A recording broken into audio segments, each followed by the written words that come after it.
Gilliard. I got so much motherfucking design on right now. Break it down, bring it back, make it clap. I got 3 old thoughts, new block, where that thing. Bitches on my line, and you know they come straight. Hold up, what it not, 45, scope it cash like whoa. High fucking with these hoes up. Assalamualaikum warahmatullahi wabarakatuh. Baiklah, pada pertemuan di minggu kedua mata kuliah administrasi dan supervisi, saya akan mempresentasikan materi pembelajaran tentang fungsi, tujuan, penting, dan ruang lingkup administrasi pendidikan dengan dosen pengampu Bapak Dr. Hanif Al-Qadri. Administrasi pendidikan yaitu usaha pengendalian rangkaian kegiatan kependidikan yang terarah untuk mencapai tujuan kependidikan oleh kelompok kerjasama dalam usaha kependidikan. Dengan demikian, administrasi pendidikan bukanlah kegiatan kependidikan, akan tetapi adalah kegiatan pengendalian rangkaian kegiatan kependidikan agar berlangsung secara efektif dan efisien dalam mencapai tujuan yang telah ditentukan sebelumnya. Dari beberapa pendapat ahli dalam konsep secara umum tentang administrasi pendidikan, kita bisa mengambil satu kesimpulan bahwa administrasi berasal dari dua kata, yaitu administrasi dan pendidikan. Administrasi merupakan proses pengolahan atau genap pengarahan kemampuan dalam rangka mengintegrasikan segala sumber daya, baik itu personal, spiritual, material yang mempunyai sangkut paut dalam rangka mencapai tujuan dari pendidikan. Administrasi pendidikan yaitu proses untuk mencapai tujuan pendidikan melalui segenap pengintegrasian dan pengarahan dari fungsi-fungsi administrasi atau fungsi manajemen terhadap keseluruhan bidang garapan administrasi pendidikan. Apa pentingnya administrasi dalam satuan pendidikan? Administrasi penting sebagai subsistem dari segala sistem, dari satu sistem secara keseluruhan dalam sistem pendidikan di sekolah ataupun lembaga satuan pendidikan. Selanjutnya kita akan membahas mengenai tujuan dari administrasi pendidikan menurut pendapat dari Sir Giovanni Chofer, yaitu minimal ada 4. Yang pertama yaitu efektivitas dari produksi. Efektivitas kata dasarnya adalah efektif, terkait dengan pencapaian tujuan. Artinya, menjadi lebih efektif, menjadi lebih mudah, dan lebih menjanjikan untuk bisa dicapai. Tujuan yang kedua yaitu efisien.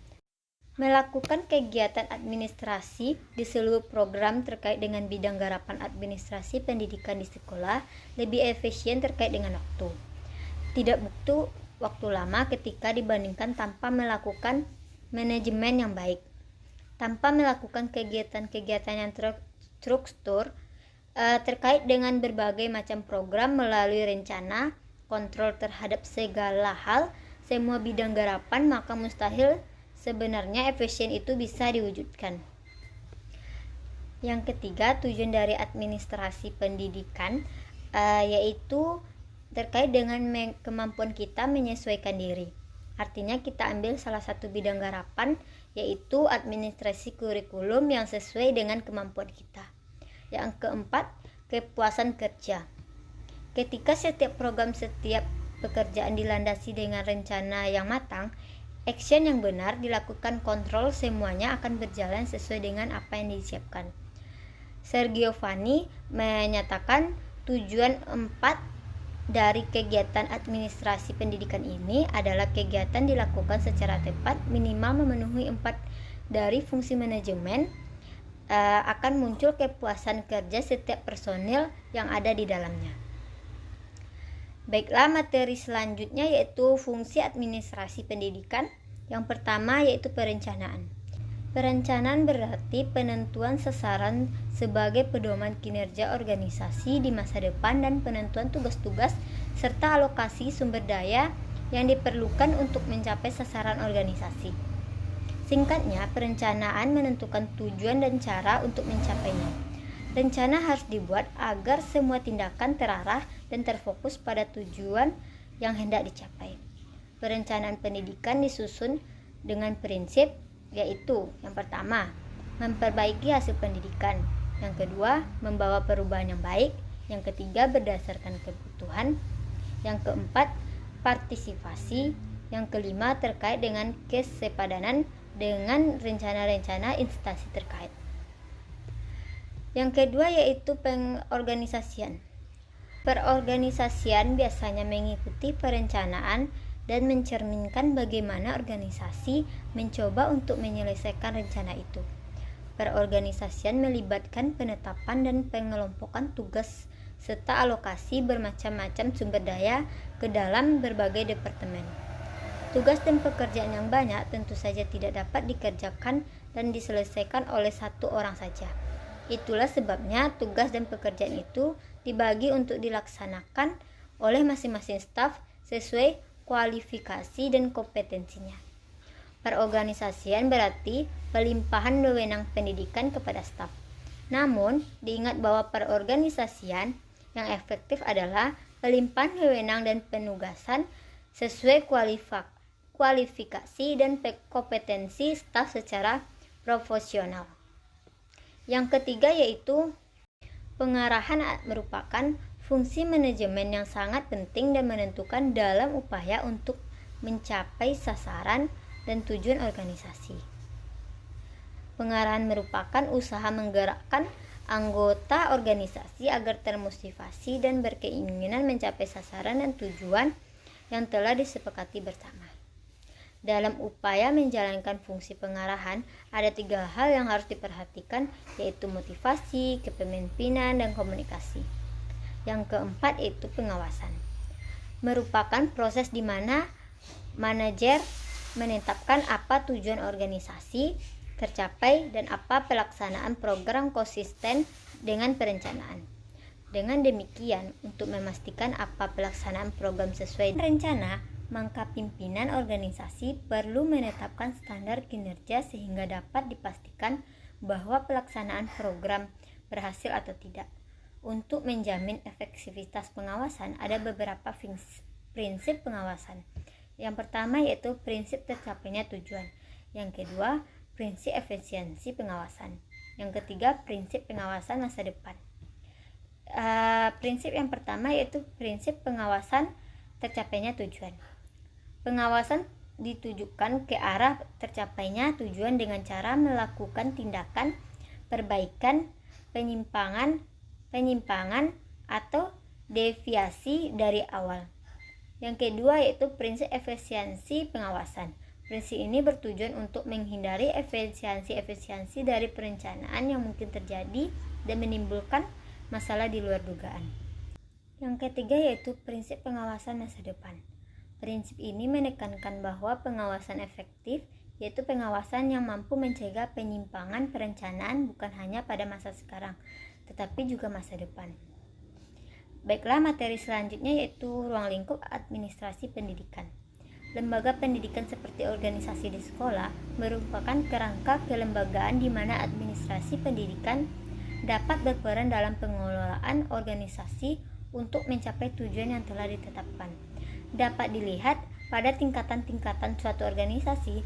Dalam hal ini, administrasi pendidikan dapat dilihat dalam 3 tingkatan yang ditingkatkan: tingkatan industri, tingkatan manajerial, tingkatan teknis.